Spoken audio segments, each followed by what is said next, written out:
एक गधे ने बताया कि इन तीन लोगों का धन बोलकर भी मत खाना, वरना कुत्ता बनकर चुकाना पड़ेगा। एक समय की बात है, किसी नगर में परमानंद नाम का एक सेठ रहता था। वह सेठ उस नगर का सबसे बड़ा सेठ था। उस सेठ के पास धन की कोई कमी नहीं थी। उस सेठ के पास जो भी जरूरतमंद धन लेने के लिए आता तो वह उसे मना नहीं करता था, बल्कि वह उसे यह कहकर धन देता था कि तुम इस जन्म में लौटाओगे या अगले जन्म में। पैसे ले जाने वाला कह देता कि इस जन्म में दूंगा, तो भी वह सेठ मना नहीं करता था, और वह कह देता कि अगले जन्म में दूंगा, तो भी सेठ मना नहीं करता था। सेठ के दरवाजे पर पैसे लेने वाले लोगों की भीड़ लगी रहती थी। जो भी जरूरतमंद सेठ से पैसे लेता तो सेठ अपने मुनीम को कहता। मुनीम उस आदमी का नाम पता अपनी डायरी में लिख लेता। उस सेठ से ज्यादातर लोग तो अगले जन्म में लौटाने की कहकर धन ले जाते थे। उस नगर के पास ही एक गांव था। उस गांव में एक शराबी रहता था। वह शराबी दिन भर शराब पीता और इधर उधर घूमता रहता था। फिर एक दिन उसी गांव के दो आदमी आपस में बातें कर रहे थे कि भाई, अगर तुम्हें पैसों की जरूरत है तो तुम उस सेठ के पास क्यों नहीं चले जाते हो। वह सेठ किसी को मना नहीं करता है। अगर तुम्हें पैसे वापस लौटाने हैं तो इसी जन्म की कहकर ले आना, और अगर नहीं लौटाने हैं तो अगले जन्म की कहकर ले आना। इस प्रकार वह दोनों आदमी आपस में बातें कर रहे थे, और वहीं पर वह शराबी बैठा बैठा उनकी बातें सुन रहा था। उनकी बातें सुनकर वह शराबी बड़ा खुश हो जाता है, और अगले ही दिन वह उस नगर के लिए निकल पड़ता है। चलते चलते रास्ते में ही उसे शाम हो गई। फिर उसे पास ही एक घर दिखाई दिया। उसने सोचा कि आज की रात यहीं पर गुजार लेता हूँ, सुबह उठकर चला जाऊंगा। यह सोचकर वह शराबी उस घर के बाहर गया और आवाज लगाई, भाई अंदर कोई है। वह घर कुमार का था। कुमार आवाज सुनकर घर के बाहर आया और कहने लगा, भाई क्या बात है। तो शराबी कहने लगा, भाई आज की रात मैं यहीं पर रुकना चाहता हूँ, कल सुबह होते ही मैं यहाँ से उठकर चला जाऊंगा। कुमार ने कहा, ठीक है, मुझे कोई दिक्कत नहीं है, लेकिन यह सामने जो तबेला देख रहे हो उसमें चले जाओ। वहां पर मेरा एक गधा और एक कुत्ता बंधा हुआ है। वहां पर एक चारपाई भी रखी हुई है, तुम वहां पर जाकर सो जाओ। वह शराबी उस तबेले में जाकर सो गया और सुबह उठकर कुमार से मिलकर वहां से चल दिया। फिर चलते चलते वह शराबी उस गांव में उस सेठ के पास पहुंच जाता है, और वहां जाकर सेठ के आगे हाथ जोड़कर कहने लगता है, सेठ जी, मुझे इस समय पैसों की बहुत आवश्यकता है। घर पर मेरे छोटे छोटे बच्चे भूखे मर रहे हैं। यदि आप मुझे कुछ पैसे उधार दे दो तो आपकी बड़ी मेहरबानी होगी। सेठ ने कहा, भाई तुम्हें कितने पैसों की आवश्यकता है, तुम्हें जितने भी पैसे चाहिए ले जाओ। उस शराबी ने कहा कि सेठ जी, मुझे 10 लाख रुपए की जरूरत है। सेठ ने पूछा, तुम यह पैसा वापस कब लौटाओगे। तो शराबी ने कहा कि सेठ जी, इस जन्म में तो मैं आपका पैसा नहीं लौटा सकूंगा, अगले जन्म में लौटा दूंगा। फिर सेठ ने उसका नाम पता पूछा और मुनीम से कहकर उसे 10 लाख रुपए दिलवा दिए। मुनीम ने उसका नाम पता डायरी में लिख दिया और उसे पैसे देकर वहां से भेज दिया। वह शराबी मन ही मन बड़ा प्रसन्न हुआ और सोचने लगा कि यह सेठ कितना मूर्ख है जो अगले जन्म के लिए पैसे दे रहा है, अगला जन्म किसने देखा। फिर वह शराबी पैसे लेकर चलता हुआ उसी कुमार के घर पर जा पहुंचा और कुमार से कहने लगा, भाई आज की रात और मुझे रुकने दो, कल सुबह होते ही मैं यहाँ से चला जाऊंगा। तब कुमार ने कहा, भाई तुम उसी तबेले में जाकर सो जाओ जहाँ पर तुम कल सोए थे। फिर वह शराबी उस तबेले में गया और चारपाई पर सो गया, लेकिन उसे नींद नहीं आ रही थी क्योंकि उसके पास 10 लाख रुपए थे। उसने सोचा कि अगर मैं सो गया और मुझे नींद आ गई तो ये पैसे कोई चुरा कर ले जाएगा। ऐसा विचार करते करते आधी रात बीत गई, लेकिन उसे नींद नहीं आई। तभी पास में बंधा हुआ गधा और वह कुत्ता दोनों आपस में बातें करने लगते हैं। गधा कुत्ते से कहता है, हे स्वान, तुम जाग रहे हो या सो गए हो। देखो मेरी बात ध्यान से सुनो, मेरा और तुम्हारा आज रात का ही साथ है, कल सुबह मैं तुम्हें छोड़कर चला जाऊंगा। कुत्ते ने कहा, क्यों भाई, क्या हुआ। गधे ने कहा, हे स्वान, मैंने पिछले जन्म में इस कुमार से कर्ज लिया था जो मेरा अब पूरा हो चुका है। देखो इसने बोझ लाद लाद कर मेरी कैसी हालत कर दी है। कल सुबह 6 बजते ही मैं अपने इस शरीर को त्याग दूंगा। गधे की बात सुनकर कुत्ता कहने लगा, बात तो तुम्हारी ठीक है, वैसे चलूंगा तो मैं भी, लेकिन तुम्हारे जाने के 2 घंटे बाद, क्योंकि मैंने भी पूर्व जन्म में इस कुमार से कर्ज लिया था, कर्ज चुकने में अभी 8 घंटे और बाकी है। 8 घंटे बाद मेरी मृत्यु हो जाएगी और मैं इस कुमार के कर्ज से मुक्त हो जाऊंगा। यह बात जब उस शराबी ने सुनी तो वह सोचने लगा कि आखिर बात क्या है, मुझे देखनी चाहिए। फिर जब सुबह हुआ तो वह कुमार उस तबेले पर आया और उस गधे को खूंटे से खोला। वह शराबी चारपाई पर बैठा बैठा यह सब कुछ देख रहा था। कुमार ने जैसे ही उस गधे को खूंटे से खोला और उसे मिट्टी लाने के लिए ले जाने लगा तो वह गधा चक्कर खाकर वहीं पर गिर पड़ा और उसकी मृत्यु हो गई। यह देखकर उस कुमार को बड़ा दुख हुआ और वह शराबी भी यह देखकर बड़ा आश्चर्यचकित हुआ और सोचने लगा कि क्या यह कुत्ता भी मरेगा। वह शराबी वहीं पर रुककर देखने लगा। फिर वह कुमार अपने मित्र की बैलगाड़ी लेकर आता है और उस गधे को उस बैलगाड़ी में रखकर जंगल में फेंक कर आता है। और जब वह कुमार वापस आता है तो तब तक 2 घंटे पूरे हो जाते हैं। फिर वह कुमार आकर उस कुत्ते को खोलता है। कुत्ते को खोलते ही वह कुत्ता भी थोड़ा सा आगे चलकर गिर जाता है और उसका भी देहांत हो जाता है। फिर वह शराबी सोचने लगता है कि यह दोनों पूर्व जन्म में मनुष्य थे। गधे ने कुमार से पूर्व जन्म में कर्ज लिया था और कर्ज चुकाने के बाद में वह मर गया। उसी तरह से इस कुत्ते ने भी कुमार से कर्ज लिया था और यह भी कर्ज चुकाते ही मर गया। इससे यह सिद्ध होता है कि अगर कोई पूर्व जन्म में कर्ज लेता है और उसे वापस नहीं चुकाता है तो उसे गधा या कुत्ता बनकर कर्ज चुकाना पड़ता है। इसी तरह मैं भी सेठ से उधार पैसे लेकर आया हूँ। लगता है मुझे भी अगले जन्म में कोई ना कोई पशु बनकर सेठ का कर्ज चुकाना पड़ेगा। फिर वह शराबी मन में सोचने लगता है कि मैं वापस सेठ के पास जाता हूँ और सेठ के वहां पर जाकर उसके पैसे लौटा देता हूँ। सेठ अगर कहेगा कि पैसे वापस लेकर क्यों आए हो तो कह दूंगा कि पैसों की व्यवस्था हो चुकी है, आप अपने पैसों को जमा कर लीजिए। फिर वह शराबी ऐसा सोचकर वहां से वापस उस नगर के लिए चल देता है और उस सेठ के पास पहुंच जाता है। सेठ ने जब उसे देखा तो सेठ ने कहा कि तुम वापस क्यों आए हो। तब वह शराबी बोला, सेठ जी, जो मैंने आपसे पैसे उधार लिए थे उन पैसों को मैं वापस करने आया हूँ। मेरे घर में पैसों की व्यवस्था हो चुकी है, आप अपने पैसों को जमा कर लीजिए। फिर सेठ ने डायरी में देखा तो डायरी में उस शराबी का नाम लिखा हुआ था कि यह अगले जन्म में पैसे लौटाएगा। सेठ ने कहा कि यदि तुम इस जन्म के लिए पैसे ले जाते तो मैं जमा कर लेता, परंतु तुमने तो अगले जन्म के लिए पैसे उधार लिए थे, इसलिए मैं वापस नहीं लूंगा। अब तो तुम्हें यह पैसे अगले जन्म में ही चुकाने पड़ेंगे।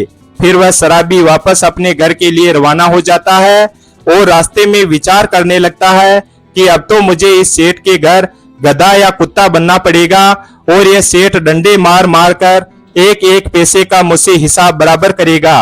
अब मैं क्या करूं? फिर उस शराबी ने सोचा कि मैं इन पैसों को धर्म के कार्य में लगा देता हूं जिससे मेरा पीछा छूट जाए।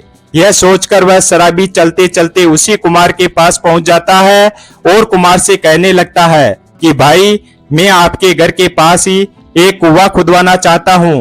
कुमार ने कहा कि भाई, खुदवा लो, जिससे आते जाते राहगीर भी पानी पी सकेंगे और पशु पक्षी भी पानी पी सकेंगे। फिर उस शराबी ने वहां पर एक कुआं खुदवाया। उस कुएं में भगवान की कृपा से पानी बहुत ही शीतल और मीठा निकला। उसने कुएं के पास ही पशु पक्षियों के पानी पीने के लिए एक पो का निर्माण करवाया और उसे पानी से लबालब भर दिया। और उस शराबी ने कुएं के पास ही उसके रहने के लिए एक झोंपड़ी भी बना ली और उस झोंपड़ी में रहने लगा। परंतु जो भी रास्ते से राहगीर गुजरता या कोई पशु पक्षी पानी पीने के लिए उस कुएं पर आता तो वह शराबी उनको पानी पीने नहीं देता था और उन्हें दूर से ही वापस भगा देता था। फिर जब गांव वालों को उस कुएं के बारे में पता चला तो वे आपस में बातें करने लगे कि आखिर वह आदमी कौन है और वह राहगीरों को और पशु पक्षियों को क्यों पानी नहीं पीने देता है। पानी नहीं पीने देता है तो उसने कुएं का निर्माण ही क्यों करवाया। चलो हम उसी से पूछते हैं। फिर गांव वाले 4-5 आदमी जाकर उस शराबी से पूछने लगते हैं, भाई, तुम राहगीरों को और पशु पक्षियों को इस कुएं से पानी क्यों नहीं पीने देते हो। फिर उस शराबी ने कहा कि भाइयों, यह कुआं मेरा नहीं है, यह परमानंद सेठ का है और मैं उस सेठ का नौकर हूँ और उस परमानंद सेठ का आदेश है कि इस कुएं से किसी को भी पानी नहीं पीने दिया जाए।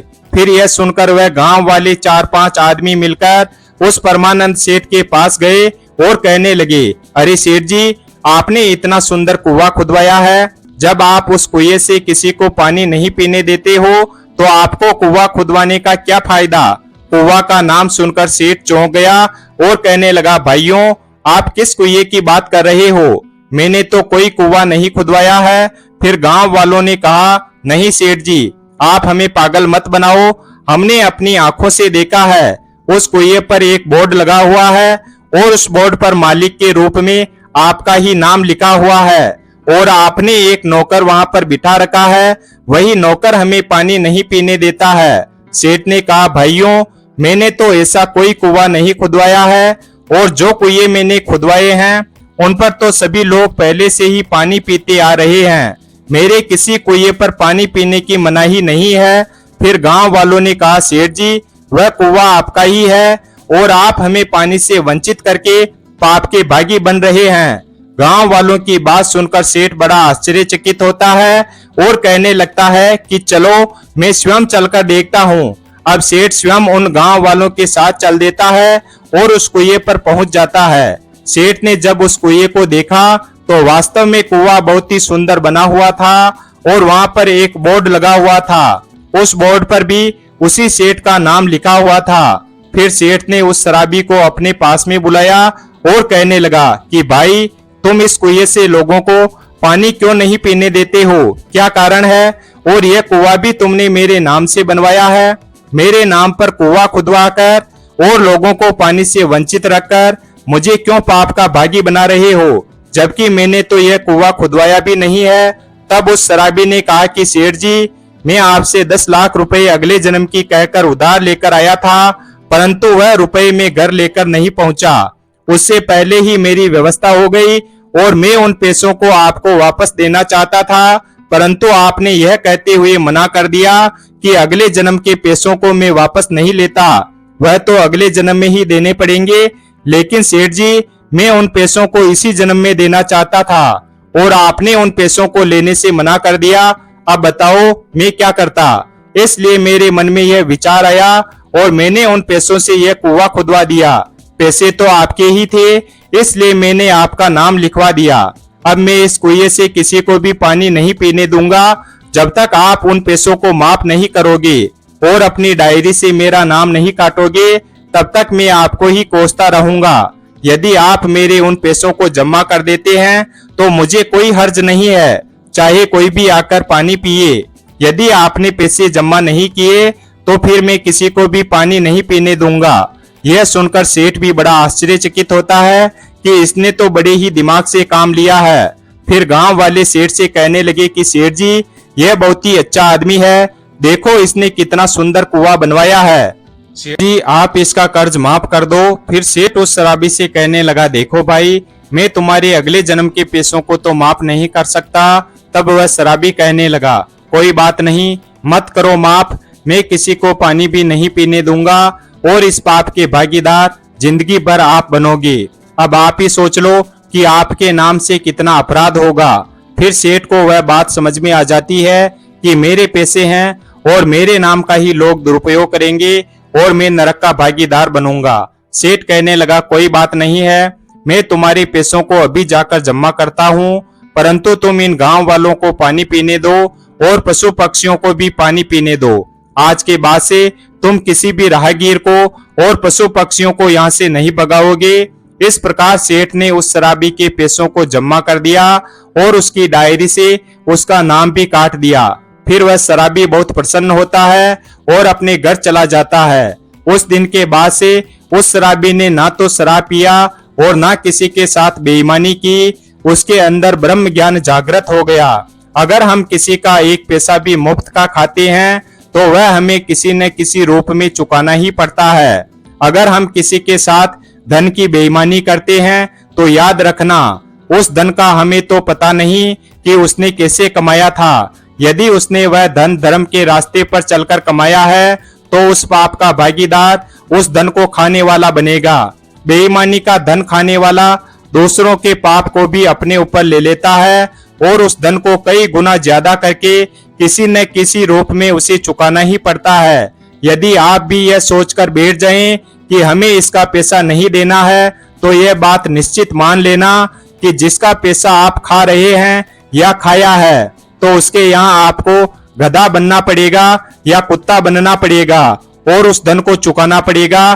कहने का तात्पर्य किसी न किसी रूप में उसका वह पैसा चुकाना ही पड़ेगा। ईश्वर की अदालत में कोई गलती नहीं होती है, ना तो वहां कोई रिश्वत चलती है, ना किसी की सिफारिश चलती है, और वहां पर कभी कोई गलती भी नहीं होती है। जो अपराधी होता है उसे उसके कर्मों का दंड मिलता है। इसलिए आपसे निवेदन है कि किसी का एक पैसा भी मत खाना।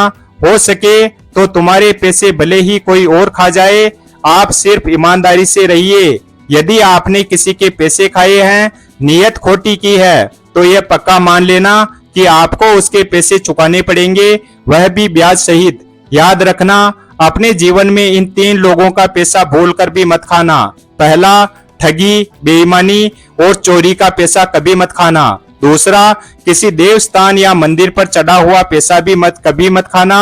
तीसरा, रिश्वत का पैसा भी कभी मत खाना। जो मनुष्य इन 3 स्थानों का पैसा खाता है उसका पतन हो जाता है। वीडियो अगर पसंद आया हो तो वीडियो को लाइक और हमारे चैनल शिव भक्त को सब्सक्राइब करें और अपने दोस्तों के साथ शेयर करें। धन्यवाद। और कमेंट बॉक्स में जय श्री कृष्णा अवश्य